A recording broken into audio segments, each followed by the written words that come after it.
Welcome to the best part of the week. It's another episode of the United States of a Movie Podcast, the movie podcast by movie fans for movie fans, where we try to answer the unanswerable question as we try to define just one movie to represent each state in these United States. My name is Ollie Petchku. I cut my teeth in the world of television. I used to be paid by Cinemax to make fun of terrible movies on ePad. Movies are my passion. I love to talk about them, and it's even more fun when you can talk about it with people that love them as much as you. And that's why I get to introduce my amazing co-host, writer, filmmaker, movie nerd himself, Will Hirsch. Welcome back to the show. Hey, how you doing today? Always with an impression. Perfect, I love that perfect you De always Niro. Perfect De Right. Niro. Yeah. I was about to say, it's my Robin Williams impression. Nice. It's pretty good. Nailed it. And of course, the man, the myth, the legend, the Ryan Sandler. Welcome back to the show, buddy. Oh man, we've been listening to the outcry from our listeners to, dive into a bit more culture and a bit more substance and be more inclusive in the movies that we pick, and we really missed the fucking mark on these. we could not have been more off target. Oof. I can't. Three of the whitest movies we could have picked. Honestly, you are not wrong. And considering that the state that we're talking about this week is Alaska, where there are definitely native people. It was that's definitely something that we're going to get into. I think only one of these movies has any remote reference to places in Alaska, and it's not the one you think. It is not the one you think. And there is one movie that constantly references Eskimos but never shows any of them, and honestly is pretty much committing hate crimes left, right, and center. That's a toss-up. Really. So like I was saying, the state we're trying to take down is Alaska. It was an interesting choice. We kind of came out the gate like all kind of relatively a little bit confident about the movies we were going to do, and then we all started second guessing ourselves, and then we were all so confused as to which ones had actually been picked that I ended up doing a triple feature back to back yesterday of all the movies that we chose. We'll start with the one that I picked, and then we'll just go down from there. Smart. Because I picked a movie that I've only seen once. And I desperately wanted to see it again. I remember thinking it was fantastic when I watched it, and it is still fantastic, spoiler alert. The 2002 movie Insomnia, directed by Christopher Nolan. Al Pacino, Oscar winner, Robin Williams, Oscar winner, Hilary Swank, Oscar winner, Martin Donovan, who we'll get into that as well. But it's a noir movie with no noir. It's all light. I kept waiting for Martin Donovan to walk up, and he's like, "I've got one word for you. Tenet." Tenet, exactly. Yeah. and then he's gone for the rest of the movie. Yeah. See, it was bothering me. Famously, part of Nolan's In trilogy, you've got Inception, Insomnia, Batman, Interstellar, Batman. So I bought kind of a prestige director. This was like his third movie. Nice but reference. We all knew him from Memento. And then they said from the director of Memento, Insomnia. That is why I signed up to watch that movie. It has an incredible cast. It's a dope-ass movie. Wally Pfister, cinematographer. We're going to talk about that. But then, Will, you brought a good, interesting choice. A movie that I haven't seen. You picked this movie almost immediately. Yeah, you did. Yes. Like right out the gate. I got it. Yeah. Which was almost shocking. It's almost like I had just bought it on Blu-ray and it was on my shelf and I didn't have to watch a new movie. I brought The Proposal with Sandra Bullock and Ryan Reynolds. Yeah, 2009, directed by Anne Fletcher. She directed things like 27 Dresses, Hocus Pocus 2. Like Will says, Sandy B, Ryan R, but has an amazing supporting cast when we get to the family. Yeah. Craig T. Nelson, Mary Steenburgen, Betty White, Malin Ackerman as the Plainview red herring, and a great comedic turn at many points from Oscar Nunez. Oh my God. Yeah. Yeah, so I'm using the word comedic pretty liberally there. I think problem is he's supposed to be like an Eskimo in this film. It's like his name is Ramon. He's the one of the only two ethnic characters in this movie, and it's deeply troubling. Yeah, and I'm not counting the hate crime that Betty White commits later on in the film. We'll talk about, which we will. Yeah, but no, if you want to talk hate crime and you want to talk just people being like put into boxes and just every other sort of cliche. Let's talk about the movie that Ryan brought to the table, which I cannot wait to beat up on. And it's crazy to think that I was torn between one of two movies, and I landed on this one. So. Yeah. And you watched them both. And I watched them both just to make sure. I was like, "Yep, this is the right decision. They're gonna hate this." I did this one, guys. I did this for our listeners. They want that. They want to capture that perfect 2001 movie feel, and it was either this or Grind. But no, I went with the 2001 movie Out Cold, starring Zach Galifianakis, Lee Majors, and Jason London. Yeah. Ollie's best friend, Jason London. Right, yeah. I met him the other day. Lovely fella. Directed by the Malloys. Sure. Who I had to look up to see it. I'm like, because this movie seems like it was directed by like two dudes that just were on the slopes snowboarding. Like, dude, we should make a movie together. That is 100%. I think exactly what happened. Those guys definitely shot snowboarding movies. They definitely shot commercials, and this might be the only feature film they ever made. For good reason. For example, okay, so this at home, if you haven't seen it, Out Cold is just one of those. It's just basically teen comedy sort of snowboarding movie. There was that time when everything was like ski patrol or snowboard or this, that, and the other. And to really understand this, that like just how this movie just makes honestly no sense in any way whatsoever, is its tagline was like, or its description on the front of it says "Animal House on ice." It's not on ice. It's on freaking snow. On snow, and like anything you like about Animal House.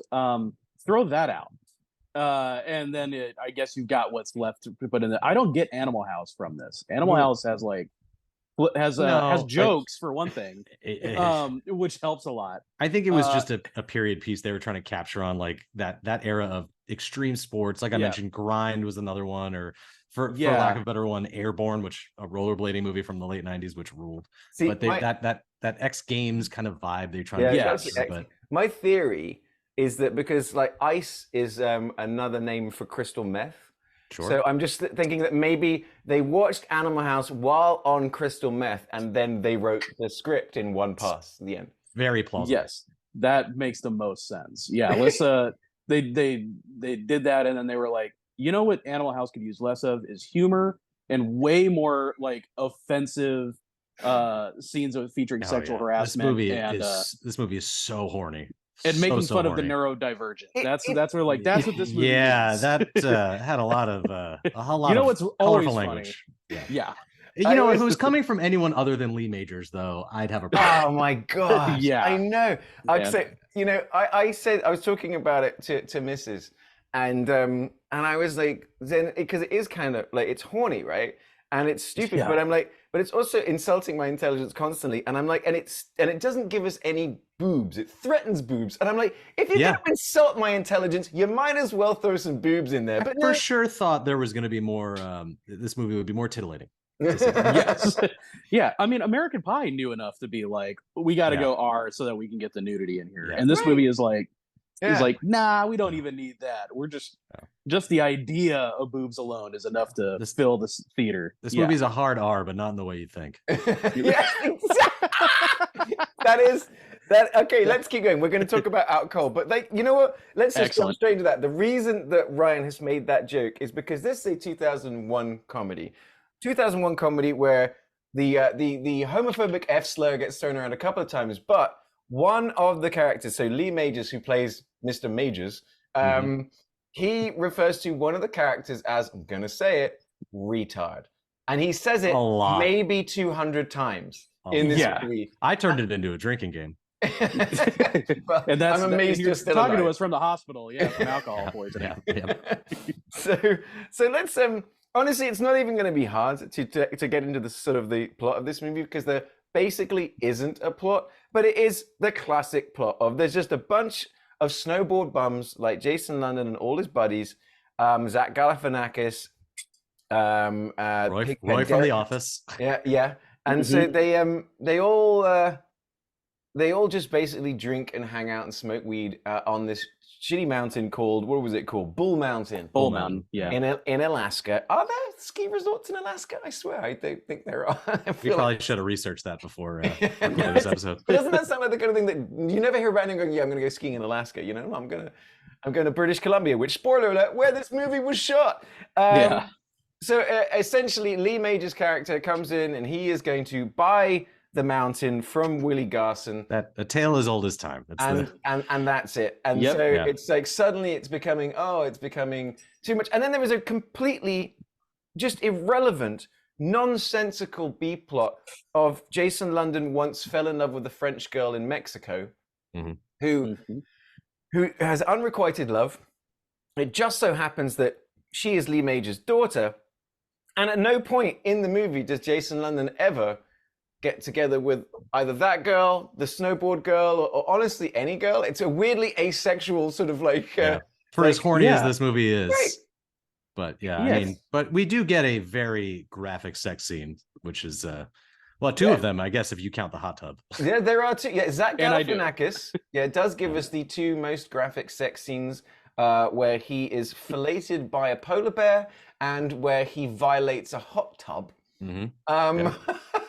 Do you think the creators of Lost, when they saw that polar bear scene, they just immediately got the idea for the entire show? They saw that scene with Zach Galifianakis. They're like, "I've got it. I know what our series is." They definitely seized the carp on that. You know, actually, I can tell you because I'm friends with Larry Fong, who was the cinematographer on Lost, the first couple of episodes, and I can confirm to you exactly that this movie was 100% the inspiration for everything that actually happened in Lost. So you know, I knew it. I absolutely knew it. That's why you're on this show, Will. That's why you right. You knowledge. You just you put two making and two those together, connections, and you made a hate crime. Much like the actual producers of Lost. Oh man. We tied it all together. The behind the scenes on that was an interesting read. I was reading that. So guys, all right. So well, this movie is just to say, like, this movie does nothing new, and it does it terribly. Badly. Yeah. It's a well-worn plot. You've seen it 1,000 times. Anytime there's like a ski snow-ish movie, it's like the big bad guys coming in to buy out the mountain, and all the people have to rally together to somehow save it, whether it's saving money or there's a skiing competition. This movie has none of that. No, it doesn't. Well, and you said it. There's a couple points about that, which is like, not only has this plot been like done before, this movie doesn't do it well, to the point to where there's not even really like any tension between Jason London and Lee Majors until like an hour and 20 minutes into this hour and 30-minute movie, before they're finally like in conflict with each other. It's like, and the movie can't figure out like, oh yeah, wait, there's supposed to be a villain. Yes, we forgot. How did it work? So all they did was they disrupted they were all the investors there, and so four guys snowboarding through the middle of that, and everyone's like, well, you know what, we were gonna make maybe $1 billion in profit, but I'm not doing this anymore because these three guys, they snowboarded crazy, and who don't work here anymore, and they're gone after today. We're gonna leave. I am out. I am out, and it's just like it's a confounding movie.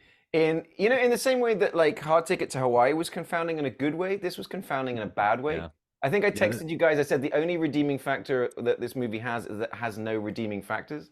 So I guess I'm just going to get into this movie from beginning. Go ahead. Sorry. It's 90 minutes long. That's the only thing that I think makes it a movie. And it still felt like it was 2.5 hours. Honestly, you are not kidding. I paused at one point going, I hope it's nearly over. We're 10 minutes in. I paused again going, surely we must be done. It's 45 minutes. And the last time I paused, there was only 10 minutes left when I was like, oh, thank God. But if you stick around, if you stick around for the post-credit scene, I'm just kidding. I don't think there is one. The second the credits roll, I flick this off. The second, exactly. The second, and I picked this movie. I know. Yes, you did.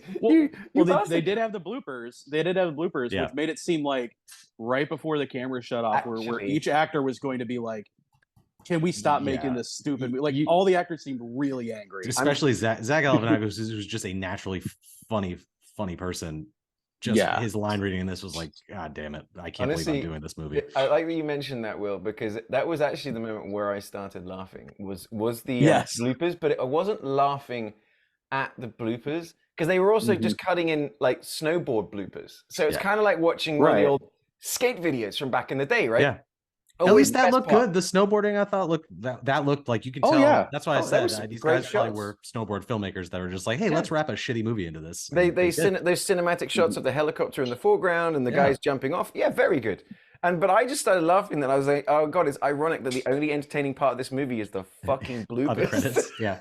Yeah. And I'm just happy that the movie is over. And then the bloopers went kind of too long. You got that, was it David Koechner? Oh yeah. And he's like doing, you can tell everything he's ever said was just straight up improv. Everything was improv and they were just cutting whatever. And the end of the movie is them just carrying him out while he's still riffing. And I go, that basically boils down this movie. They were just basically riffing. There are glimpses of a better movie here, and it's leaning towards like a hot tub time machine or something. But definitely, I think Ski Patrol or Ski School are leaps and bounds better than this turd. And again, I picked this. No, but there is something that we have to get into because I'm honestly flabbergasted and confused by it. Because as much as this movie is just a steaming pile of shit, it quite confoundingly also is filled with lines and references to the movie Casablanca. Yeah, naturally. What the hell is going? You've even got Victoria Silvstedt, 1997 Playmate of the Year, Victoria Silvstedt, as Inga as opposed to Ingrid. We've got literal lines from Casablanca in the movie. We've got that scene where he's dressed in like the white tux and stuff, and I'm like going, these guys, these snowboard guys have put together a movie with sellotape and spit and chewing gum, but they've also gone, you know what the cinephiles out there are looking for? Pure Kino. Pure Kino. It's like, and again, this movie is before Twitter, mind you. Yeah. Will, what was your reaction to this movie? Because, you know, apart from being angry at Ryan, frankly, Ollie, I don't give a damn. Gone with the Wind. Damn it. Wrong movie. Still a great dick. Yeah, I mean, you had texted like, oh, there's Casablanca references. So I was expecting like just literally somebody to do like a Humphrey Bogart like impression and a joke. And then like, the scene started to play out. I'm like, wait a minute. No, this isn't just going to straight up just steal the plot of Casablanca. And they did, like the whole romantic subplot without any of the things that made it interesting. But it literally just stole like scenes like beat for beat, the like romantic subplot of Casablanca. Absolutely bonkers. Like, and I was like, and then it clicked. I'm like, oh, his name is even Rick. Okay. See, that's what elevates this from movie to cinema, guys. I think that's why this won the Oscar, right? Yeah. That's why I wanted to pick it. Yeah, Humphrey Bogart died for this movie. It's like of all the snowboard mountains in the world, she has to walk into mine, and I'm like, what? Yeah. And like literally, I was like, okay, but it's like I was saying, when suddenly they found a way to put him in a tuxedo and everything else in between. There's even like, you know, the plane flying off, and I'm just like. This is the point that it cannot and does not compute with my brain. These are two completely separate things. There were also two Fight Club references as well that I'm like, this movie's maybe these people do know movies, or is this just the riffing of the actors who have been given no script and they're like, all right, well, guys, I think it's like, what if we all decided to make a movie, but then also snowboard? Yeah, that's basically it's basically a Chat GPT movie before Chat GPT was invented. There was no writer's room; it was just them smoking blunt after blunt, drinking beer. Well, after beer. And Casablanca was just the only VHS that they happened to have in the writers' room. It was stuck in the VCR. I guarantee you that's probably what happened. It's like one of them was like, "Oh, I remember watching Casablanca as a kid, man. Like, what if we throw put it on, that bro? in this movie? Throw it on." Guys, I got it. And it's so weird because the movie just already has the setup of there's a romantic lead that he's, you know, hasn't asked out yet, and it's like you could literally just remove the Casablanca subplot and not miss anything in this movie. It adds nothing at all. That's what is so peculiar, is that there is this snowboard bunny sort of like tomboy that they're all friends with, that you're like, oh, of course he's probably going to end up with her. No, but like, you know, except at the end they ended up together. I'm like, right. There's okay. Thanks for telling us that we don't see anything. And then like Will's saying, is this whole subplot that takes up the whole movie is completely irrelevant. It's completely irrelevant. There's nothing to like. It's the only concern I had is that when this girl, the French girl's boyfriend, turns up, who was a doctor and a pilot, he turns up and he's crippled and in a wheelchair. And the first thing I texted you guys was, guys, I am terrified. Now we're about to have a hate crime against disabled people, because it's like we've already done it for people like we're throwing they're throwing retard out. 2000s movies were a lawless fucking wasteland. They were, man. Did not give a single shit. They were just like, what attractive Playboy playmate can we shoehorn into our movie? For no reason. What action sport can we shoehorn into our movie? What old celebrity, Lee Majors, can we shoehorn into our movie? I mean, this movie has it all. Again, you're trying to poke holes. So there was also like it caught my attention in the opening credits. The name, it was the very last name on the just sort of featured actors kind of thing, was the name Ted Stryker. Now, for me, I'm someone that grew up on Airplane. So I read Ted Stryker and I'm like, Stryker. So, and he was just put as guy in the queue. Now, when they were doing the house party, he's the guy that was trying to get in. Then he comes in and drinks the bong water. And then he features in a couple of scenes. He's just some radio DJ. So he's like, I think he does it like after the news with Booker and Stryker. So so he's just some random radio DJ that I think was friends with the movie makers or something, but he's like, did you think it was Ted Stryker from? Do you think it was Ted Stryker from Airplane? It should have been. See, that's where when he said that's where I was going with it. I'm like, is that an Airplane reference? But that's his name. Yeah, his name. Yeah, his name isn't Ted Stryker. It's something else. This movie is like the only sort of like wink cameo, right? Is as a radio DJ, no one's ever seen the guy's fucking face. Yeah. Well, you're not from Alaska. You don't get it, bro. Neither is this movie. Yeah, nothing. Like, so that's interesting. So like, it does have some establishing shots that were shot in Alaska. But then the rest of it is shot basically in British Columbia at like on the mountains. But the thing about Out Cold is that it depicts, we're to understand that Alaskans are just a bunch of alcoholic, just layabout nobodies that just do nothing. Like there's like, to get into, it's just, all the characters are the same. Oh, Will, you've fallen over. There you go. Will's character. But like all the characters are the same. If you know what I mean?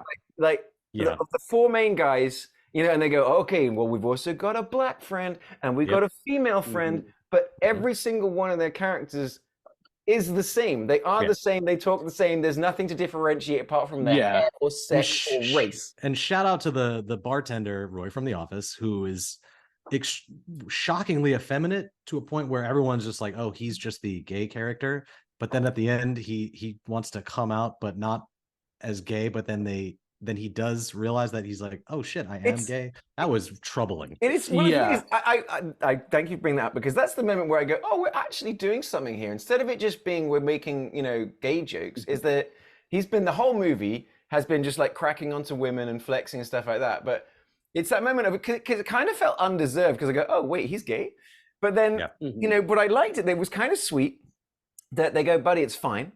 And then one of the guys puts their arms up, and then they all put their arms up, and then the guy who is gay, and I'm like, oh, he puts his hand up, and I go, oh, cool. And then he does this. He does so like if you're listening at home, he takes his fist, and suddenly he goes weak at the wrist, and and I'm like, oh, there it is. We were having a moment of just appreciating someone being them authentic self, and no, right out the window. He's a gay. He's got flippy floppy hands. I'm like, this movie, good God. Yeah. Again, very 2000s appropriate. Yeah, joke. we say this, but Insomnia was made the next year, so shut up. On the same mountain. This movie came so close so many times to like either being funny, like approaching a joke, and then never gets there. I didn't laugh once, and I laughed again. Like I remember seeing this was such a movie you'd see like back in the day that one of your stoner friends would have on DVD or something like that. Like I don't think anyone saw this in the theater. Shockingly, I don't think this movie performed well. It did not. It made $14 million off a $24 million investment. So That's a crazy budget. yeah, it's for this movie. basically Yeah. it was just a write down. I think they were just laundering money. Oh, for sure. This movie is definitely a tax scam of some kind. That's the only explanation. And it's not like they didn't have actually some good talent on this movie. It's just like there are people that we've seen in other movies that are legitimately funny. So this was Zach Galifianakis' first major movie role. Yeah. I mean, for me, I was so surprised to see that he was in it. And then two, also like the character that he was playing. I mean, there were certain bits like him and his brother where they were just constantly like, punching each other and stuff like that. There were some moments that were funny. Yeah, I like their dynamic for sure. They, you know, and I saw that Zach Galifianakis was definitely sort of going for it. But yeah, everything was almost just like Will says, they're setting something up. They're setting something up. Whiff. It's just whiff every time. They never connected on any sort of real joke. And like even Victoria Silvstedt is miscast. There's a bit where she's riding a bull and she's just being sexy and everyone's watching and you're just watching and going, I don't know why they've made this sexy woman unsexy and this scene is not funny or just like it's just and then the character that I was saying is that they've managed to find the one black character and the joke that runs through the movie is a black guy trying to snowboard. Am I right? It's troubling. Yeah. Mystified. I mean, and then they have him eat a watermelon. Oh God, that was so bad. You wouldn't have put it. Yeah, it wouldn't have shocked me at all. No, it wouldn't have shocked me at all. I genuinely was constantly just going, I can't believe. And the thing is, as Ryan has said, it's very hard for me to not like a movie. I just love movies. He does. I think why I was laughing so much during the bloopers is I can't wait to beat up on this movie because this is really bad. Yeah. And it's like, it is bad movie. And even from like the villain standpoint, the Lee Majors playing John Majors, huge stretch. Like even he as a villain doesn't make any sense in this movie because he's constantly like trying, like he's doing that typical movie villain thing of he's the rich guy coming in. He's going to reshape this. Yeah. He's not even as bad as the real Jonathan Majors. Allegedly. Because if you get into that story, it has now been recounted. So allegedly. Yeah. It's in murky territory. But anyway. Like, as I was texting you guys, I was confused because he's like this big, Texas cowboy billionaire. Yeah. And then he spends the whole movie like removing like the mechanical bull, like all the, the mounted like heads of animal, like, and he remakes it into like this kind of like into Casablanca. Suburban. Yeah. He's essentially the Nazis. Which is what this movie needed to drive the plot home. Yeah. Like all the best Indiana Jones movies needs Nazis. Yeah. But like I was confused. I'm like, why is the cowboy billionaire removing all the cowboy stuff from the town? Ancient Alaskan artifacts. Yeah. And then like he's actually being kind of nice and hires Jason London and says you can keep all your friends on, and then the friends go and like destroy the guy's Hummer and get fired. I'm like, guys, you had a great job. You were gonna pick up a paycheck. Why are you pissing into the wind here? Why are you biting the hand that feeds you? Cause we're just stoners, bro. Yeah, it doesn't even do the typical movie thing of like, I'll bring you on, but you got to change your lifestyle and you got to get rid of these loser free. He's like, oh yeah, keep him on board. That's fine. And it's just like all he was doing was actually just like upping the town's value and going to make everybody richer. And they're like, what a dick. Right. Just this movie's really good at subverting our expectations. You think it's going to go one way, look just like you're explaining, and it goes a completely different way. And the one time I pick a movie where it does that, you shit on it. He even brings in like his two hot daughters, right? So he brings his stepdaughter Silvstedt, he brings his French daughter who Jason London's in love with, and he's not like stay away from my daughters. He's like, you can bang my daughter maybe if if you're nice, and like just so fundamentally, as far as a villain, the only thing is that he just says the slur throughout the movie. Yeah, like that makes him a bad guy. But like in 2001, it made him funny, inverted commas. Like comedy relief. He's that guy that insults people constantly and uses that slur. Hilarious. Yeah, these days if you use that kind of slur, you can only become president. Like that's about as Yeah. you know. But It's a prerequisite. back in those days. But this movie does reference like indigenous people and other places in Alaska, like with their indigenous names, which I'm not going to attempt to pronounce. So it does feel like it's set in a small Alaskan town. They did mention Juneau. You know, I can fly you down to Juneau. And they did, like I said, mention Eskimos. And there was one point, I think it was Willie Garson's character says something in native that is definitely not. It's like some of the stuff that kids say to my Asian daughter at school. It's like ching chong ching chong ching chong. It was like that level of that is not native. That is not okay. That is like that's just gibberish. Yeah. It's like I mean, let's try, guys. Let's try and reach inside ourselves and try and say one positive thing each about this movie. Because at the moment, I think the only positive thing that I could think of is that it ended. I would say, okay, one nice thing. It's in color. That's a racist dog.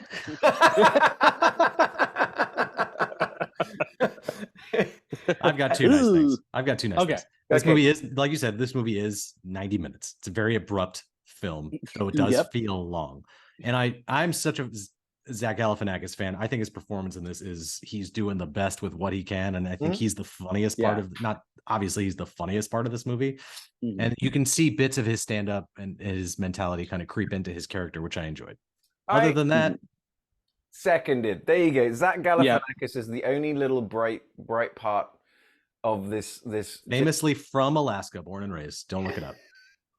Yeah, Galifianakis is a native name. Do you guys it's know not that? Greek. It means bearded. We'll cut this out.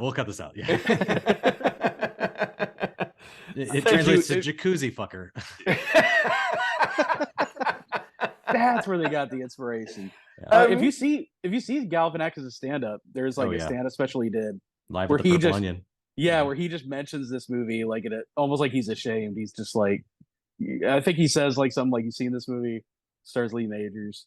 Don't worry about it." He's interviewing someone in the audience. It's a person who looks like they would never in a million years be in his audience. And he's just playing the piano. He turns to them and says, "Oh, did you see Out Cold?" And he realizes it's this terrible joke, and he says, "Oh, it's just a snowboarding movie I did with Lee Majors." It's such a throwaway thing, but it basically it perfectly encapsulates how most people felt about this movie. It does have an 8% on the Tomatometer on Rotten Tomatoes, and that's just from me. That's just from my 5-star rating. Tomatometer, as we were talking about last week, is the way that I pronounce the tomato meter on Rotten Tomatoes. My wife, friend of the pod, who listens to the podcast, she goes, "Yeah, that was me. I came up with that." I'm like, so credit. I'm giving credit where it's due. Tomatometer comes so you're from both Mrs. wrong.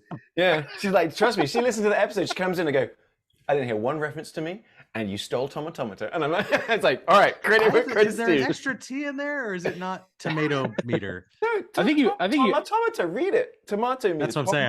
I don't. Yeah. I'm only on Letterboxd, bro. That's where all the cool kids hang out. I still get my Netflix DVDs. Did you actually see? Because they're about to stop that. The last thing Netflix has done is said, whatever DVDs you have, you can keep. And oh, I'm like, shit.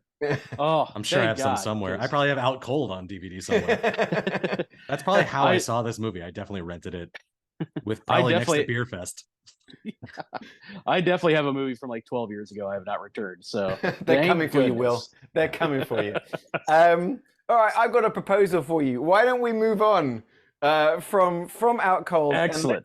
Let's jump into 2009's The Proposal. This movie has an absolute everything. It has an absolutely paper thin.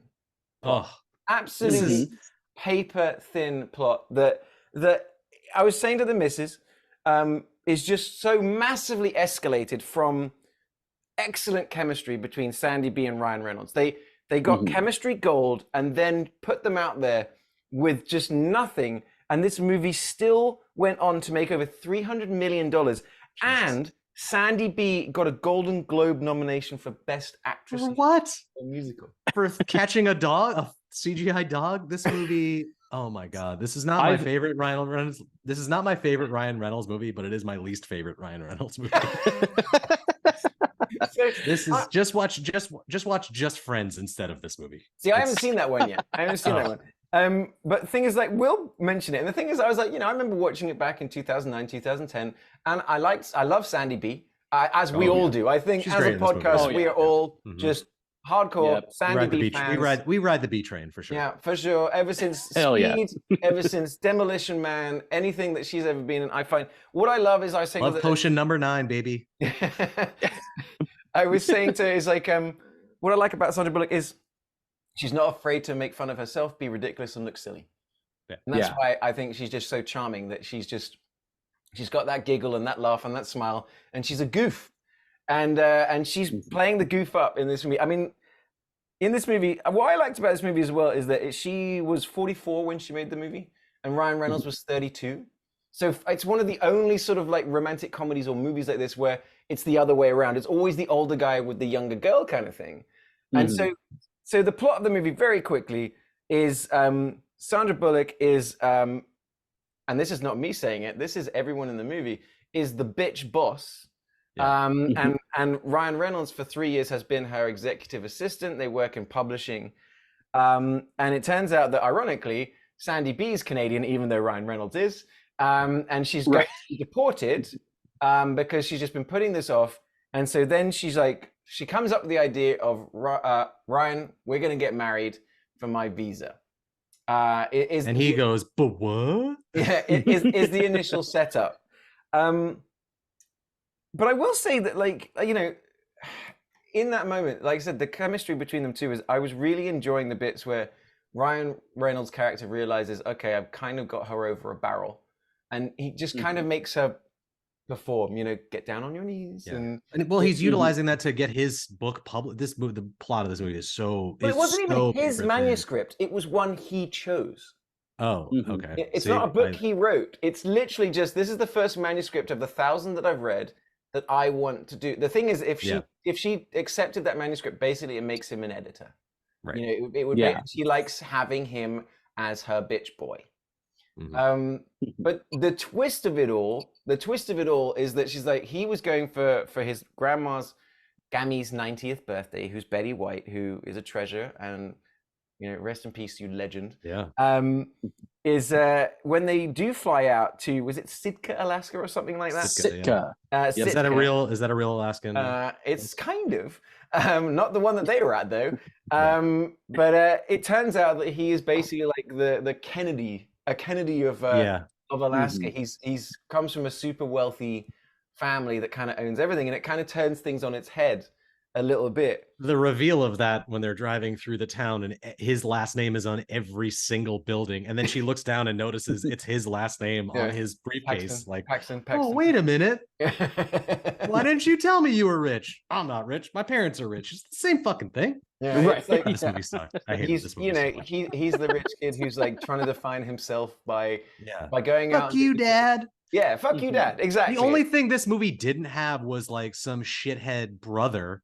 He's like the only child.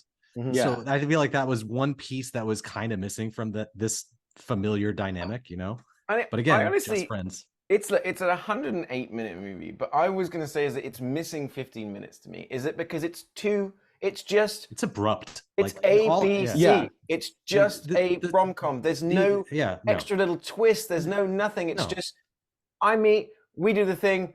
Oh no, we're in love. The end. This movie takes place in the span of 3 days. I mean, I get that he's worked with her for 3 years, but he's been miserable for those 3 years. And you mean to tell me they just happened to go on this trip and they just randomly mash their naked bodies together briefly and then they're just in love? By the time this ended, Kiana and I both looked at each other like, what the fuck? What? No, none of this makes any sense. It doesn't. No. It's like, it was literally 72 hours earlier saying the witch is on her broom and sending it to the entire office. And then 3 days later, he's like, you complete me. 3 days later, the witch is on my broom. Get it? Zing. Boom. I see. I think because I like this movie, but I'm not. It's sort of like the movie Prometheus for me. I like this movie a lot. Cannot defend anything about it. Yeah. It's just I like exactly how I Prometheus feel. too. I like it too. For all of its faults, I go, good movie. Yeah, every time somebody brings up something negative about Prometheus, like the characters are stupid, like this doesn't make sense. I'm like, you're Pretty but 100% dumb. right. Pretty Yeah, but dumb. but I Yeah. love it. Yeah. That's easy on the eyes. Yeah, and That's I it. think the reason why this movie I like it a little bit more is because I so like the chemistry between Reynolds and Bullock. I think that they work great together. And I really did appreciate that it's a swap of the age difference. Not only because it's like, well, I also have a huge crush on Sandy B, but I'm just like, that's just so. I don't think they did enough with it, and I think part of that is because the writing team is Alex Kurtzman and Robert Orsi, who did the first couple Transformers movies with Michael Bay. Yeah. And I was thinking of Robert Kirkman from The Walking Dead. I'm like, what? That explains a lot. This was his real passion project. No, Yeah. but and they also did the J.J. Abrams, the first two Star Trek movies. And in the years since, I've kind of come to learn like Alex Kurtzman, who's taken over Star Trek. Oh, he's the good one, Robert Orsi or Roberto Orsi. I think just a big black void of nothing with that guy, because this plot is paper thin. There's nothing to this movie as far as story goes. For me, it's just all the chemistry. That's why I dig it. My favorite. If it wasn't those was, actors, I wouldn't care for it. No, I think that this movie is rounded out by, like you said, its supporting cast. My favorite being Dennis O'Hare, the immigration officer who's really out to get them, and he really cares about his job. Yeah, he really does, and he really wants to take down a Canadian woman. It's crazy. Like, imagine if she were Muslim in this movie. Exactly. I mean, this would be like that would have been a way better movie. Yeah. No one's excommunicating or exporting Canadian folk. Yeah, I think if you try to tell the immigration office, like, the Canadian's been in the country too long, I think they laugh at you and throw you out the door. It's not that it's a rich, powerful white Canadian. Yeah, it's. I thought when I watched it, I thought the movie I picked out cold was going to be the whitest movie in the bunch. Boy, was I shocked. Because let's talk about the only time, apart from Oscar Nunez, you see anyone that's not white is in the immigration office, where Sandra Bullock doesn't queue barges all of them. Oh yeah, just goes to the front, and they go, sure, come on in. And I'm like, if you've ever talked, maybe this movie is actually really subtly talking about white privilege, and we just completely missed it.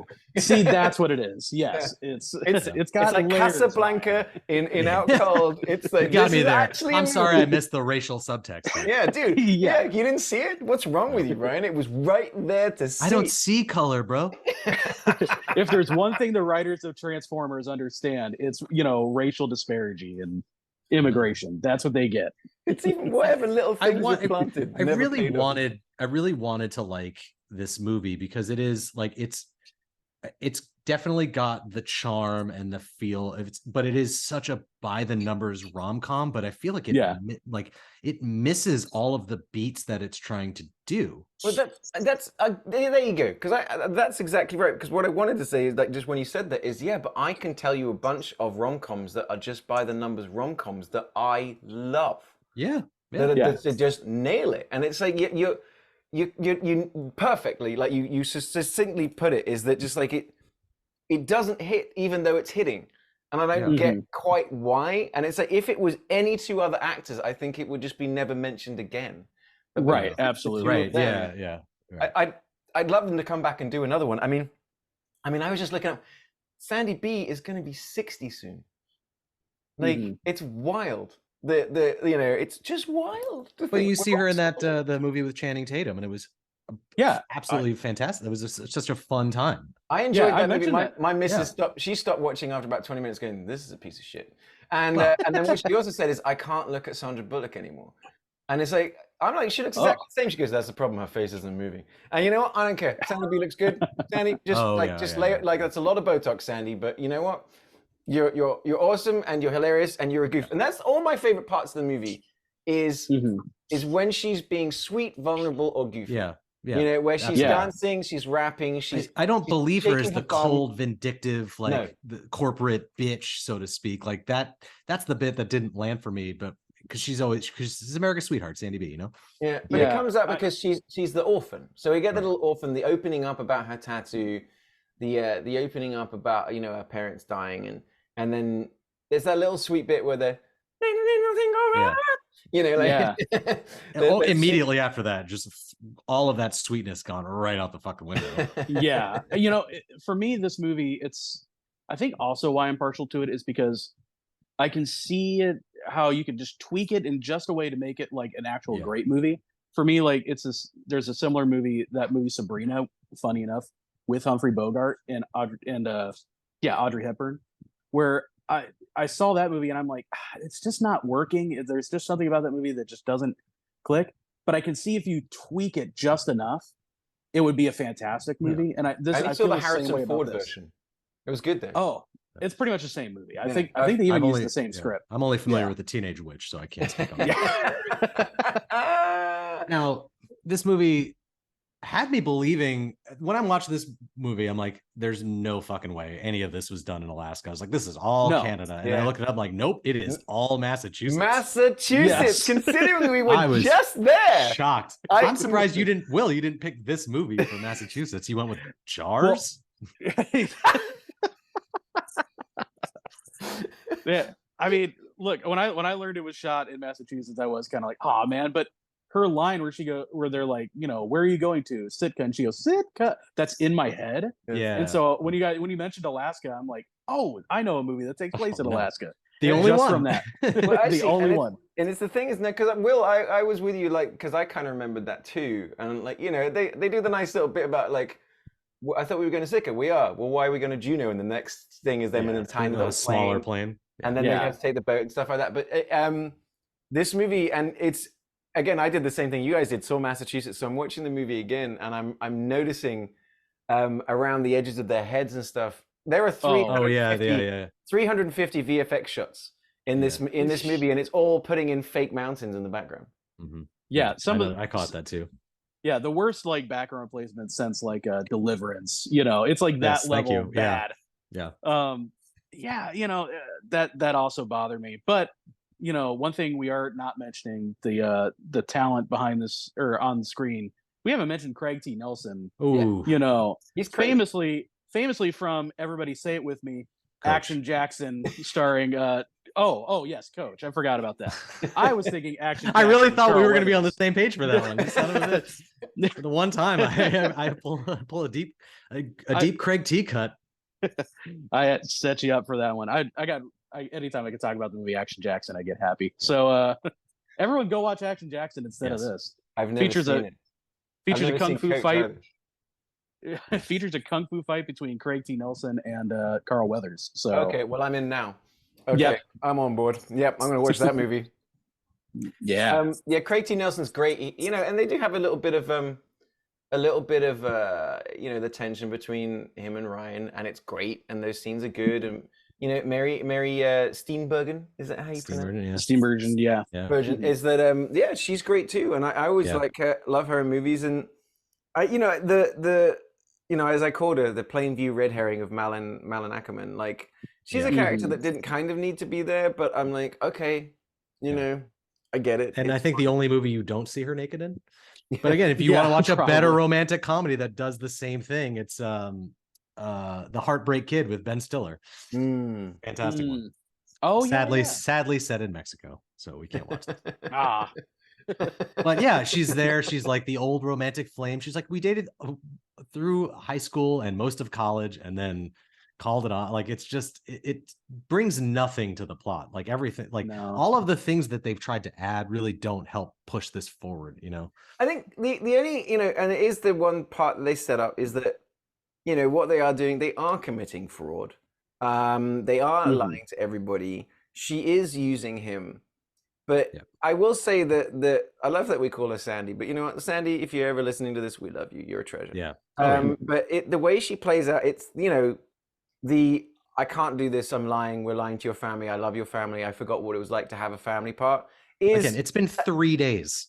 yeah. But Yeah. it's the orphan. It's the orphan that's put up her walls. Oh yeah. And she doesn't let anybody in, and she plays the ice queen, but suddenly when she's around a bunch of people that just genuinely want to hang out with her and love her and just like pay her attention, and suddenly she's got a grandmother and a mother, and it was, you know, it was sweet. It was sweet, and that's that part of the movie that I think does work for me is that okay, but it was so underdeveloped and like undercooked that it just really, even for me, it was like disconnected. That you just say, I'm like, oh, that actually makes sense as a plot device for this movie that they never really I know she has that moment with Betty White in the woods, which is, can we talk about it? yeah, let's do it. Yeah, let's talk about that. Sandy B, she takes the bicycle out and she's like, I gotta get out of this town, and she's riding her bike, and it's really her on the bike, which looks super cool, and she stumbles across Betty White because I think it's really her on the bike, guys. It's like Keanu Reeves doing Kung Fu in the Matrix. It's like, it was I really call me like she's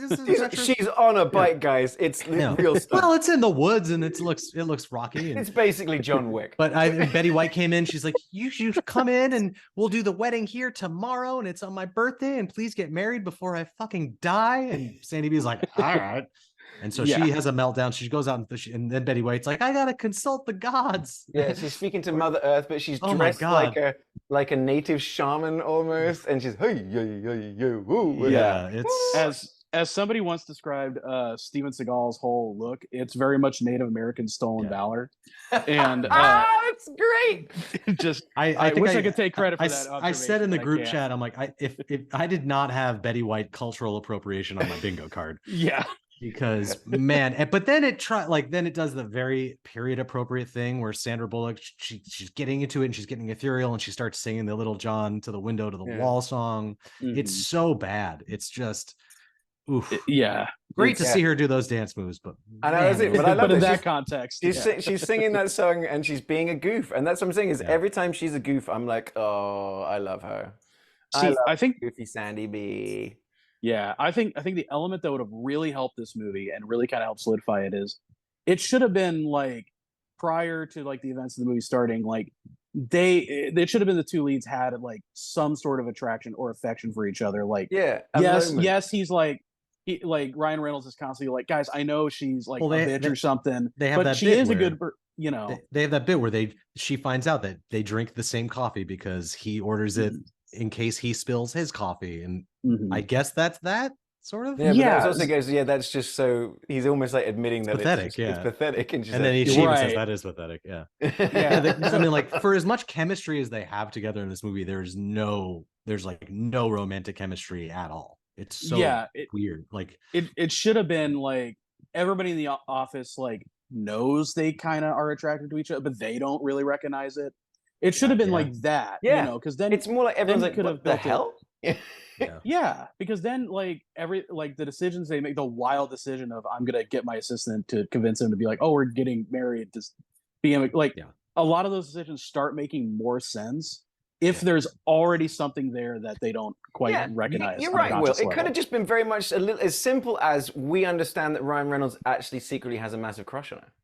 Yeah, you know, where as opposed to, but that never once that never even towards the end of the movie, I'm like, what? How? Why? Right? Because they're in love because Betty White says they are.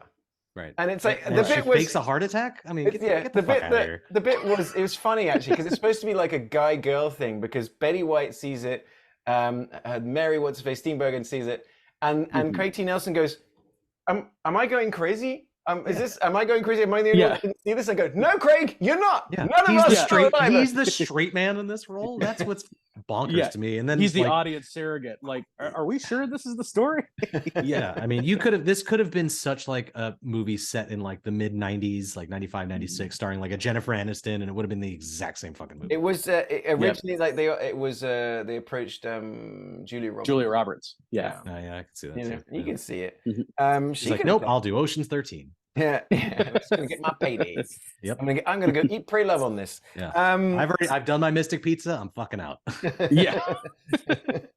I'm not sleeping with the enemy. Oscar Nunez. Let's get into this. Yeah. This is I like the little thing is that because it's such a small town that he is the general store. He also is like a everyone. waiter, and he is the exotic dancer of the town. Oof, And like, that, I mean, I love that. I love the bit That was that great. like that Sandra Bullock has gone outside to get a breath of fresh air, but as the door opens, you kind of see Yeah. Betty White on stage with the Yeah. stripper, like woo! Like, Yeah. That was fun. I love that he just pops up everywhere. He's just the guy. I like And- that it became a funny joke. Like I said, I like that he was good, and then even at the end when he's being interviewed by the immigration guy, he goes, "You're illegal, right?" And he goes, "Yes, America, Oh my God. beautiful country where I am," or whatever. Like it was like he's funny. Yeah. Like, Now, I if you're like keeping count, at home, that's 2 movies we've picked with 2 B-roll office actors. That's right. Yes. And a kind of like blooper reel at the end, kind of thing, like the extra Yeah. credits. Oh yeah. Yeah. I stopped I still watching immediately prefer- after that. I still prefer Insomnia's blooper reel. Like, but It's just Oh, Robin wow. Williams Oh, doing hey. stand up. yeah. Ooh, it's just Robin Williams doing constant jokes and Al Pacino like, ooh, But I mean, even in the crux of the core of this podcast, what we do, none of this felt. They kept saying it's like they just keep saying the word Alaska, but none of this. yeah, and digitally putting mountains in the background. Yeah, for the Right. wrong mountains, probably. I don't know. But, And it Yeah. it feels somewhat remote. But should we do it? Should we let's keep going? So you know what? Let's talk about Insomnia. You mentioned it, and it's like let's bounce into Insomnia, which is I a wouldn't movie lose sleep that, over it. like, I was even saying to Mrs.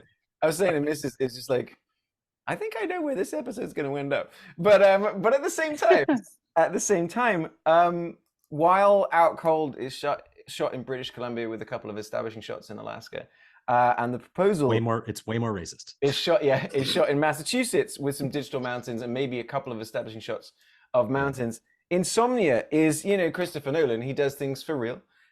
He built the glaciers in the Yeah, opening he shots. did. He Yeah. constructed Alaska. No, it's also a lot of it shot in British Columbia, but there are scenes shot in Alaska. But it is a movie that is Christopher Nolan quoted as saying it's his most underrated movie, and I think the reason for it being it's his only sort of like pay to play movie.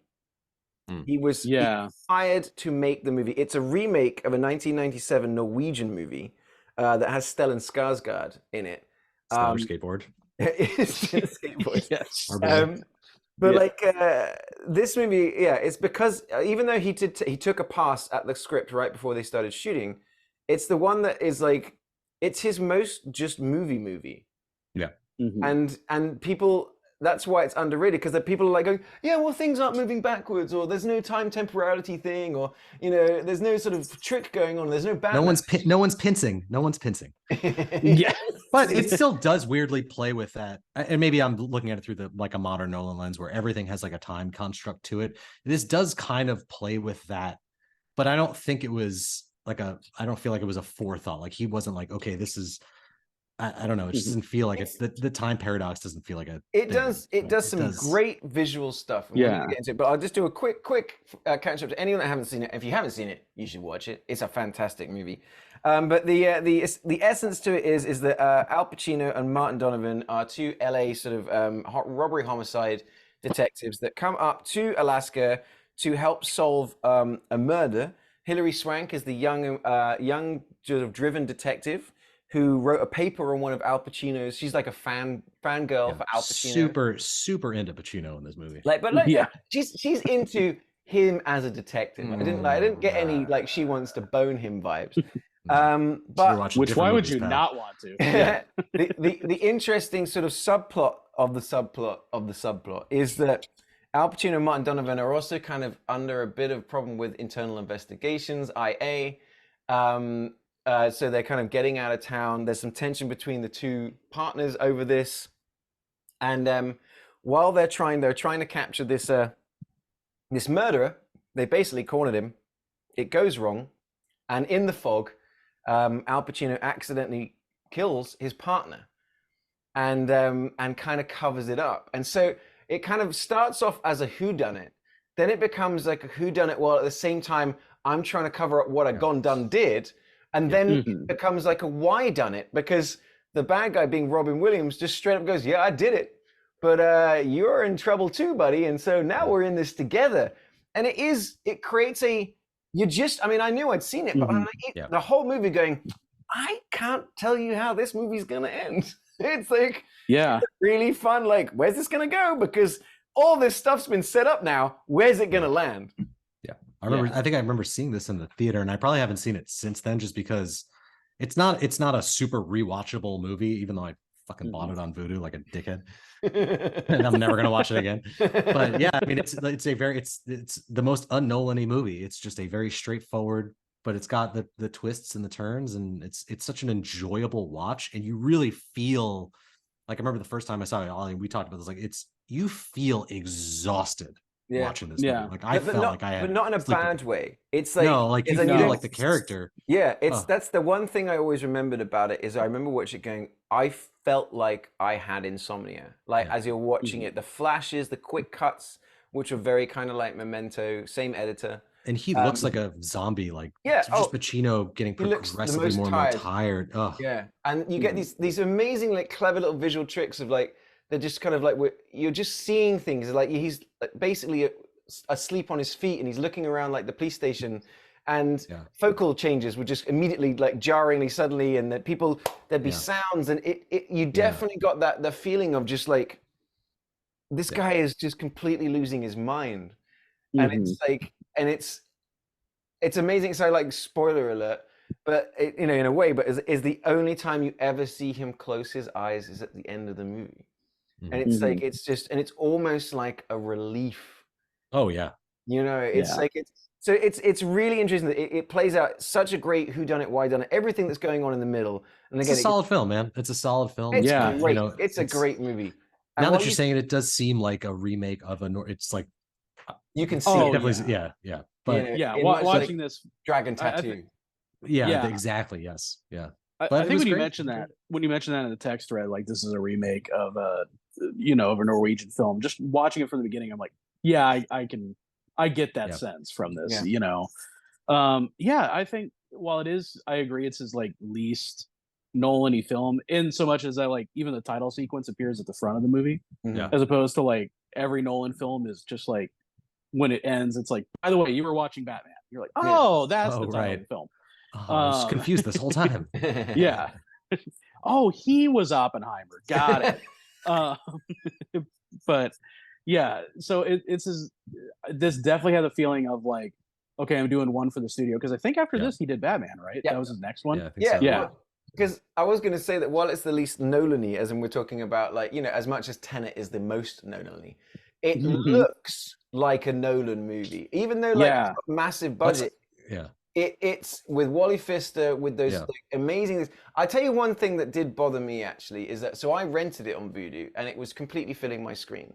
And then last night I was just up late, and I was watching all sorts of deep dives and behind the scenes of just on it, because I was just nerd, And it was fucking loser. How it was presented in, like, it's this widescreen, and so so I'm like, I'm annoyed I didn't watch it on Blu-ray or something, because when I saw what it was supposed to look like compared to how I watched it, that's a good point. Some of the framing was, like, for me, affected by it. The blocking wasn't quite right, because I was losing a third of the movie that wasn't there. So that pissed me off. So I was like, if you are going to watch it on Blu-ray. See, I watched it the way Nolan intended. I watched it on cable on TNT in a 4:3 aspect ratio with a pan and scan, with commercials every 15 minutes. Even the sound, even like the score of this movie, the soundtrack felt very, like, Hans Zimmer-y, even though it wasn't. Yeah. But I loved him, and the friendship him and Wally Pfister had as director and DP. They went on to do many films together, and I think Wally fisted the hell out of this one. It looked great, but you're right. The scope, the scale, like, it very much felt like Alaska, like that, or Oregon to a lesser extent. It was dripping, like, and so the thing is that some of those establishing shots, right at the beginning of the plane sort of flying in over that glacier, that's it's near Valdez, Alaska. There's the bit of the plane coming into land, had that incredible shot. It's beautiful. You had that refinery in the background, and just these massive hill mountains, and just, it was just so stunning. And it's like, I think, Ryan, you were the one that texted it, but I think we were all thinking it is like, oh, he's like, let's use that glacier again for Batman Begins. You know what I mean? Like, I think that's going to look pretty dope in a Batman movie. And he was right, because it did. Yeah. Dope. Yeah. Yeah, the whole movie looks incredible. Yeah. And the editing style, you mentioned same editor for Memento.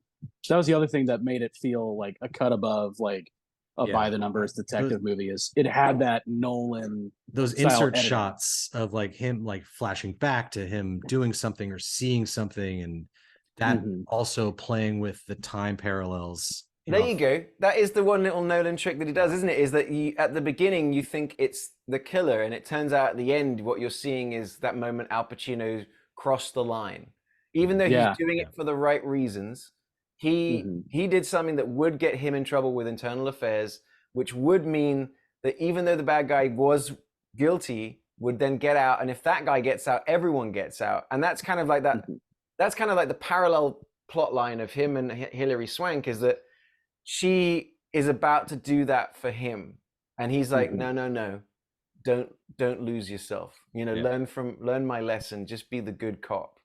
And so so there's that moment, because then the flashback, you realize it's him. The whole time we've been seeing that blood, and the blood soaking into like the fabric, that close-up that keeps coming back and keeps coming back and keeps coming back, is actually, that is what that is not the murder and not the thing we're trying to solve. It's the moment where he lost himself. Right. And so, it's like, so there you go. There is a little Nolan thing. Thank you for that. You were the one that finally put that piece together for me. and this movie, I've done it. That and it has, funny enough, the opposite message of The Dark Knight, which is the message of this movie is, hey, lying to make, right, to serve justice, that's not the way to go. Vigilante is the way. Dark Knight is like, no, that movie's wrong. You need to lie in order to keep society together. It's also, I think that's interesting. It's also very literally opposite, because like one is called The Dark Knight, and Insomnia is always day. It's just that's like, white light. I didn't mention that in the plot description. For those that haven't seen it, is that while they're up here in Alaska to solve this murder, they're there during the summer where the sun never sets. So when I was joking at the beginning, it's film noir without the noir, is that's why kind of it's completely thrown off his circadian rhythm. Yeah. He can't ever sleep. And the way they use light to almost be like, reminds me of the video game Alan Wake, where like, it's like, but the opposite, like light is evil. They play it off so well. So it's like it's a super dark movie where light is used in a different way. I'm now realizing I should have picked my original pick for this, because they completely contrast one another. That would have been So go. You can talk about it. You can tell. I was gonna go with the other one I was tooling around with was 30 Days of Night. But after watching it, I was like, this is a really grim fucking movie. I really need to. Yeah. So you decided to cheer everybody up with Out Cold. Good call, Ryan. Good call. Yeah, that really backfired, didn't it? That one's on me. But they can't all be Vegas Vacations, all right? So this is the first. This isn't the first Nolan we've had. We did talk Oppenheimer when we got to New Mexico. And like, for me, I think I hear other people talking about Christopher Nolan. Some people say like he's not an averagely smart person's opinion of like a genius. Like, they go, he's a fantastic movie maker. And I think he's sort of the best out there, but people are like, oh, when you really go and look at them, are they that great? And I'm like, they actually are. Where does Insomnia fall? Because much like you guys said, this is the first time I've watched it since I watched it the first time. Like Ryan said, not exactly the most rewatchable. Whereas like there are other ones that I've rewatched and rewatched because I just love going on the adventure and the ride. Where do you sort of like put this on your filmography of Nolan? Because it's like not like he has a bad movie. No, but I think there's like a diverging path of his movies where you get like, you have the Dark Knight trilogy, your Inception, then you have like your Inception, your Tenants, and then you have like the following, his first movie, Memento, like those really like offbeat kind of films. If you've never seen Following, it's really good. I've never seen I have not. I've never seen it either. It's short too. I think it's like 80 some odd minutes. But like I've heard it's great. It's just as I sort of I get kind of what you're saying is like, this feels like an outlier. Like it doesn't. Well, in a way, because I was watching the behind the scenes, and now when you watch any behind the scenes of any of Nolan's movies, it's always him and Emma Thomas, his missus, that's also the producer. But they're talking, and it's like this big thing. Whereas in this case, it's Nolan being interviewed, and he's just kind of sitting in a small edit bay, and he Mhm. looks so much like Leonardo DiCaprio in Inception. It's like it's crazy. They basically Yeah. Inception is a movie about making movies. That's the entire thing, and that is Christopher Nolan. But Mhm. but it's him talking about, you know, one, he just looks so young. Two, it's and he's talking about how nervous he was to meet Al Pacino, and Yeah, it's kind of like, understandably, yeah. you know, and it's like Al Pacino is like, and also because one of, you know, it's very clear, like Christopher Nolan's influenced by a couple of directors. One of them is Michael Mann. So, and we saw that, you know, he made his Heat with Dark Knight, and in this Mhm. case, he's brought Al Pacino in, playing a very similar character to the character he plays in Heat, to do a detective noir. Very different energies. Very, different very, energies. Yeah. very, very, very. He doesn't have a Mhm. great ass. Yeah. Go all the way Yes, up man. it. Yeah. Give That's the it one up. thing. That's one thing Pacino needed in this movie was a coke problem. You need to be chipping cocaine. That's what he If needed. you're not, to I mean, do. if you're already staying up all night, I mean, come on, what's the harm there? Right. You know, but we've been talking all this time and not given any chat about Robin Williams, who we kind Who? of yeah, we chatted about it the Wow. other day. We were on one of the other episodes. We mentioned 1 Hour Photo Ooh, yeah. as well, which Mhm. was you know, when you bring Robin Williams out and you put him in a role where it's completely pared down and there's no comedy to it. He's got this kind of thing, and I was actually, like I said, watching the bit behind the scenes, and they're saying is that what he brought was the kind of mentorish, smart calmness of the character from Good Will Hunting, but then showed Yeah. how if you can just put a little twist on it, it's Yeah. creepy and strange and scary and weird. And I think he absolutely kills it in this Yeah, movie. he crushed it. I mean, comparing this to one of his role in 1 Hour Photo, they're kind of similar, but he plays this meek man, but seeing him in this like unnerving villainous role is fantastic. I Well, love he just seeing straight up comedian. tells Yeah, you he's the bad guy from the Yeah. beginning. It's not like you don't have to solve anything. It's I did it. yeah. It's like, how are Mhm. you gonna, like? He's like, how are you gonna get away with what you need to get away with? But like, yeah, Yeah. Will, what did you think of Robin Williams in this movie?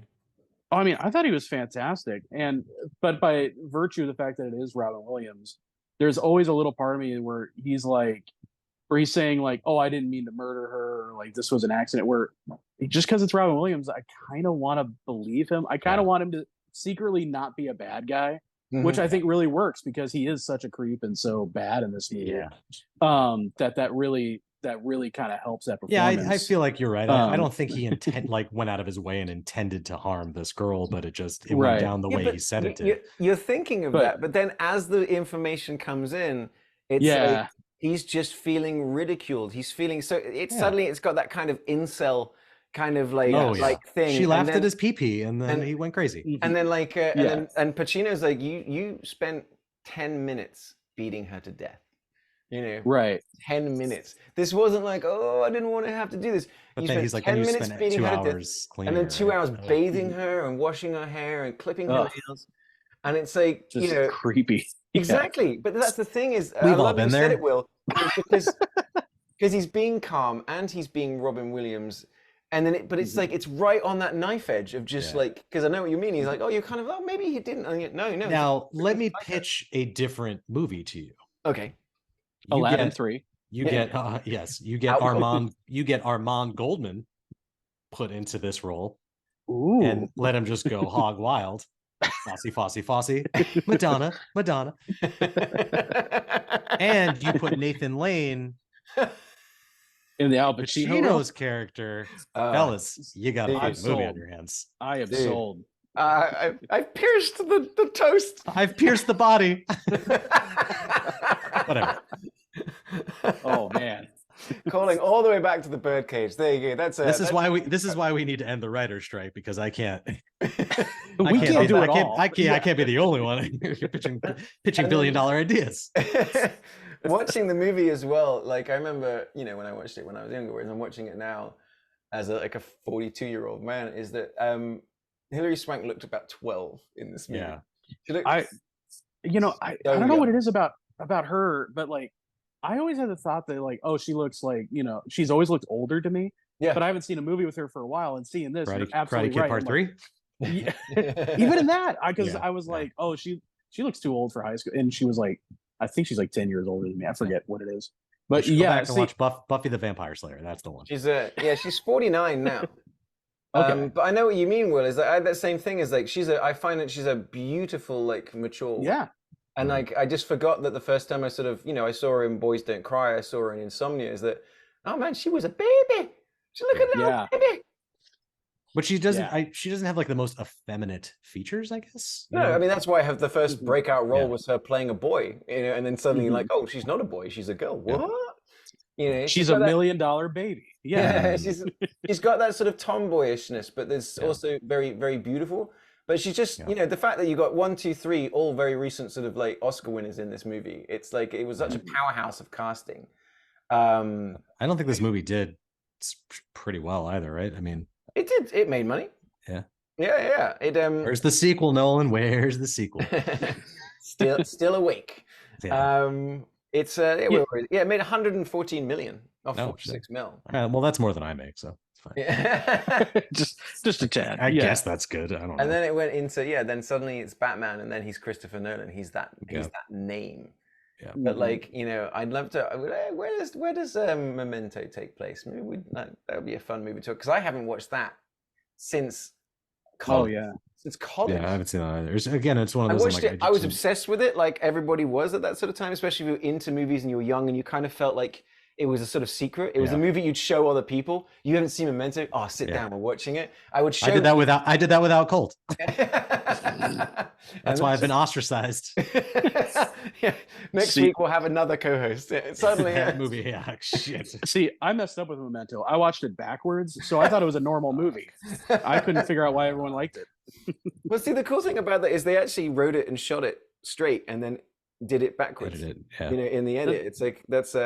I'd love to. It's probably the only way. Yeah, it's probably the only way that makes sense to make that movie. Otherwise it'd be a little too confusing. I don't know. That makes sense to me. So Insomnia is the last film directed by Nolan to receive an R rating until Oppenheimer. Oh wow. Yeah, this movie had boobies in it. Dead boobies. It's just like Bad Boys 2. There you go. We have another more dead boobies. Here you go. You certainly have a type with your movies. Submarines and corpse tits. Never the twain shall meet. Yeah. If that's not the name of your memoir, submarines and corpse. That's the next shirt, fellas. That's the next shirt. No, it is though. It's going to be a submarine with some dead breasts on it. That's going to be a great T-shirt. Yep. A scene I really liked. So first of all, two things I really liked. And I guess it's where Nolan kind of like starts moving the camera like Nolan. So you get big sweeping sort of plane shots, like establishing, but you're also getting those.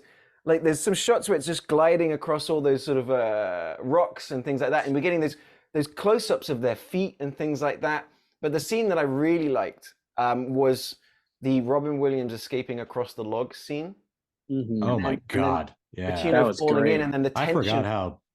And again, he's been awake. Yeah, he's been awake for like 5 days at this point. Like they keep touching on that. Like, oh, you've been awake 3 days and 4 days. Are you starting to see things, starting to hear things? And they get to that point where he's chasing him. He goes to his apartment almost in recreating the scene from Seven, right? Yeah, where they're on the foot chase, but man, and then just and everything takes place in broad daylight. It's not this like dark crime noir. It's not this Dark Knight, so to speak. They get to this log roll thing. I'm like, oh man, this looks like a fucking nightmare. Yeah, it was really good. Looked great, shot so beautifully as well. And it's like you feel like it's one of those things that it was a plot point where they were like doing location scouting and they saw that and they go, that we can use.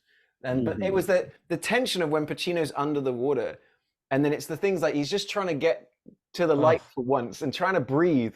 And like the logs coming together and smashing, and it's like, he's going to be okay because you've seen the movie before. But I was like, the tension of that movie, like that moment, it feels was brilliant. Cold too. And it's one of those scenes where there's like, because you can see like the shafts of like light coming through, and you're just thinking like, it's so frustrating. That's what you're getting is like the anxious and frustration. Like there is air there, but you just can't quite get to it. It's like if you've ever been on roller skates and your feet just going like, that's what it feels like. Woo! Anything else like from this movie that like like stood out to you?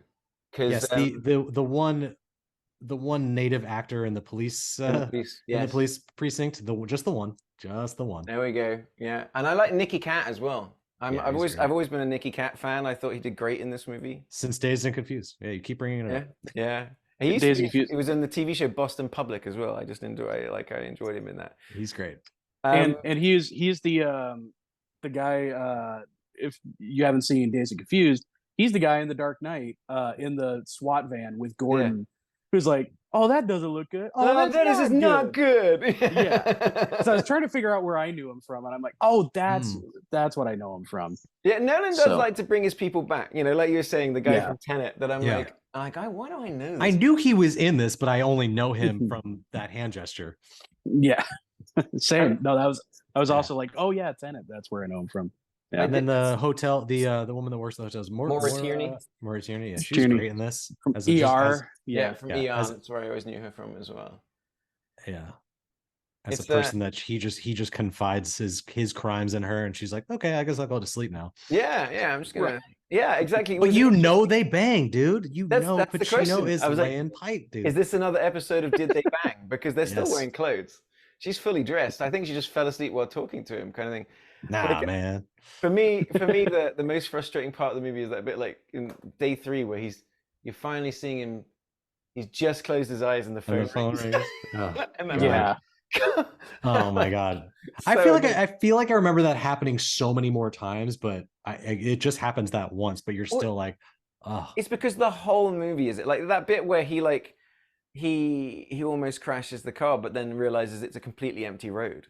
You know what I mean? It's just that moment where you just realize he's losing his mind. That like I was saying, is once it gets to the end and he's taken this bullet and he's had the shootout and we've taken out the bad guy.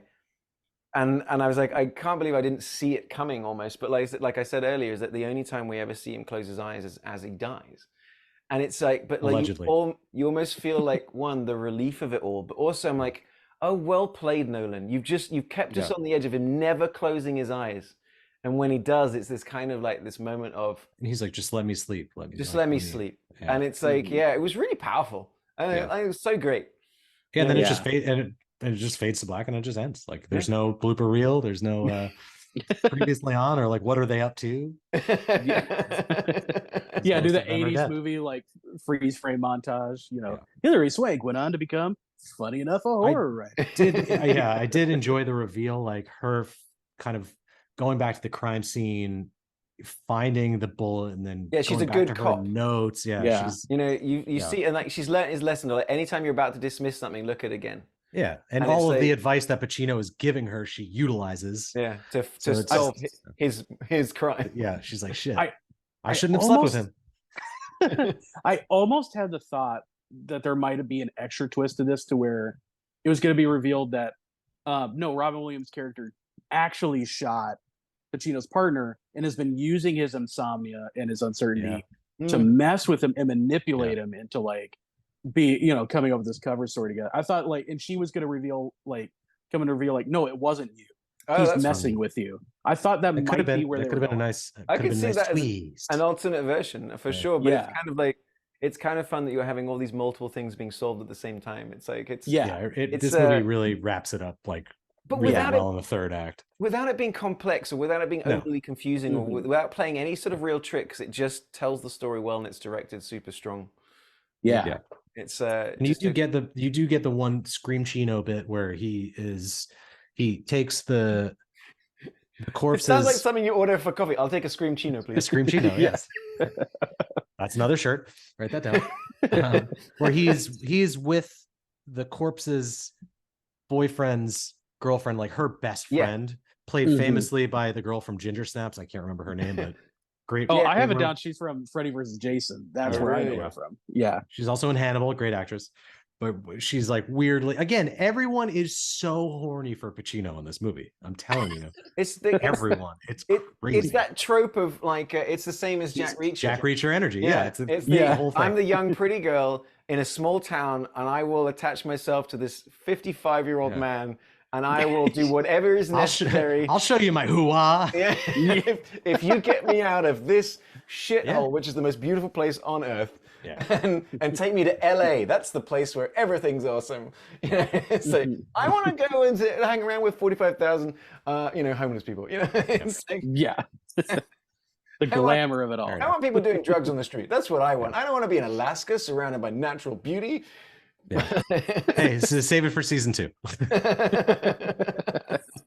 So let's get into it, which I think might be like it's a no-brainer. It's like watching it's out cold. Usain Bolt race Yeah. us kind of thing. I've convinced you. Which is the most Alaska of these movies? Well, let's start with Out Cold, shall we?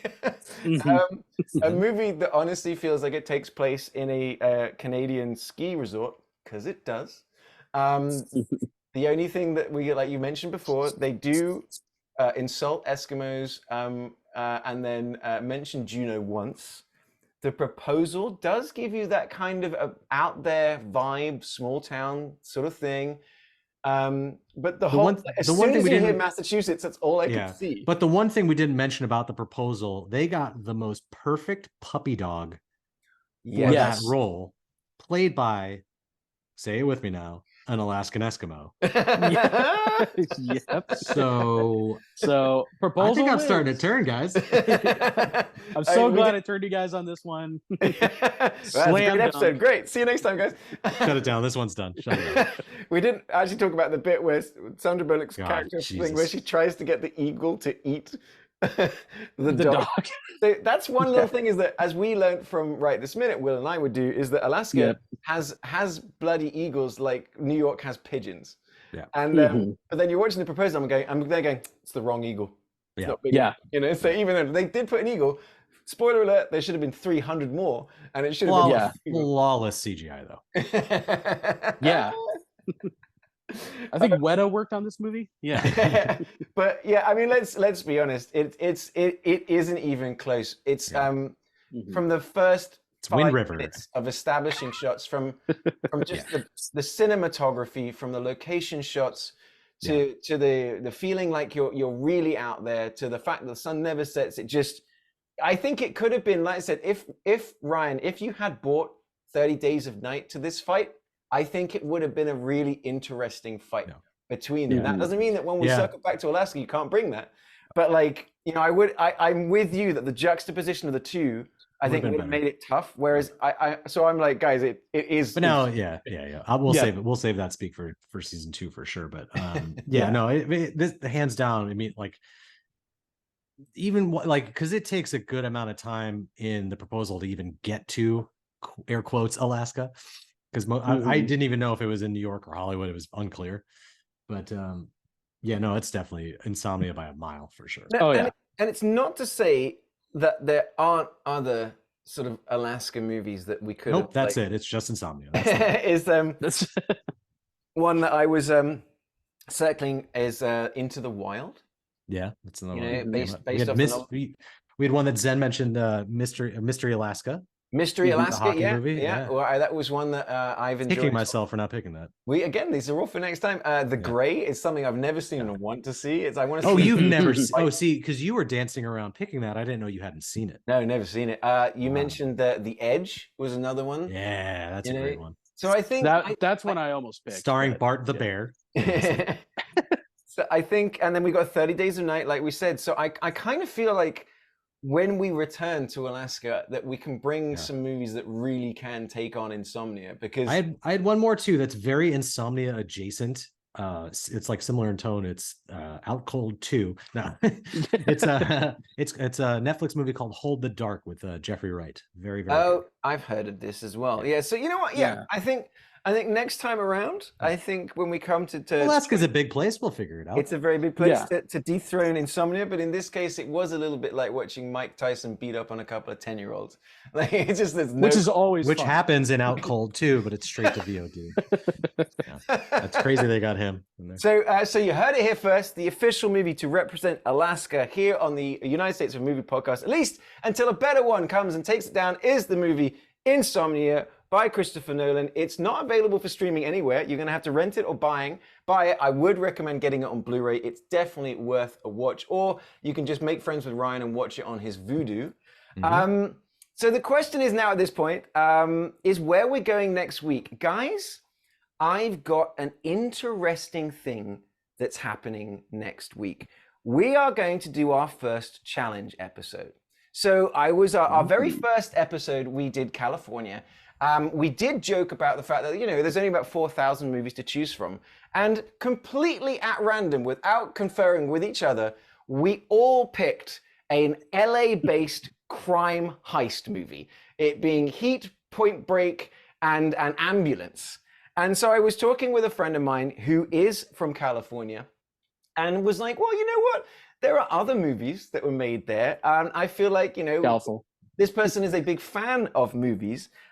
So what we're going to do is bust the myth about LA being the only place to make movies, because a very good friend of mine, a big movie fan, Carrie Byron from Mythbusters, from Crash Test Girl, from the White Rabbit project, is going to come on the show next week. She's bringing 2 movies to try and dethrone the movie that we chose. So make sure you join us next week. We're going to have Carrie Byron on the show. She has picked, I'll tell you guys off mic once we end the show, the movies that she's picked. I'm so excited to talk about these movies. It's going to be amazing. That's awesome. I am stoked. I'm such a huge fan of hers, and so this is going to be great. I can't wait. It's going to be awesome for you guys at home, and for our listeners, and for people that reach out. Thank you so much for joining us. You can find me online, Ollie_Pettigrew. You can also find me as That Englishman in Texas. You can find Will as entitled Willennial. As always, like I said, Ryan is just a mystery that exists on the internet. Keep an eye on our social medias and things like that. We are so close to launching on YouTube. We're just waiting for our animated intro to come from Pakistan. Yeah, we're waiting for the intro to be far less racist. It was racist enough. The first pass of this, I remember showing my missus as well, and she's like, "This guy hates America." We're gonna we'll save that for the Patreon. It's amazing. But yeah, so next week we're returning to California for a challenge episode. We have our celebrity guest, Carrie Byron, joining us. So make sure you join us on the next episode of the United States of a Movie Podcast.